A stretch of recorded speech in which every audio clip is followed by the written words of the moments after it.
And ఎలాగో power star Pawan Kalyan గారిని మీరు కలిసేశారు. అండ్ ఇప్పటి వరకు నేను ఫ్యాన్ మూమెంట్ చాలా చూసా, బట్ ఇలాంటి డిఫరెంట్ ఫ్యాన్ మూమెంట్ చూడలే. అంటే మనిషిని కలవంగానే హగ్ చేసుకుంటాము, ఫోటో తీద్దాం. మీరేంటి సిగ్నేచర్ ఇక్కడ పెట్టించుకున్నారు? యాక్చువల్లీ అది డిఫరెంట్ థాట్ ఎవరిది అసలు? అది నో నాదే. నేనే అంటే యాక్చువల్లీ రెడీ అయిపోయి షర్ట్ కొత్తది కొనుక్కొని, వైట్ షర్ట్ సైన్ కావాలి అని నేను ఫిక్స్ అయ్యే ఒక మార్కర్ తీసుకొని మరి వెళ్ళుండే. ఏమన్నారు అసలు ఫస్ట్? నాకు ఇక్కడ సైన్ కావాలి సార్ అంటే. బేసికల్ గా అంత ప్రమోషన్ పర్సన్ కాదు, కొంచెం అది అంటే that's not promotion, no that's like he was heartfully doing it.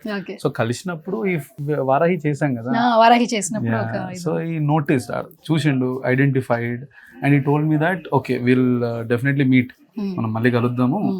So because we have one journey with him, it is not that a small journey. Varahi is a big viral anamata appatlo. So atvanti dantlo మనం part ఉన్నాం కాబట్టి remembered our journey, and he told okay definitely he was very happy. అంటే చాలా ఇక అంటే నేను బేసికల్ గా ఏ విషయమైనా మాట్లాడతా కానీ ఈ టాపిక్ మాట్లాడలేదు. ఎందుకు అంటే ఫ్యాన్ కాబట్టి. ఎగ్జాక్ట్లీ అంటే ఆ వైబ్రేషన్స్ వచ్చేస్తుంటాయి.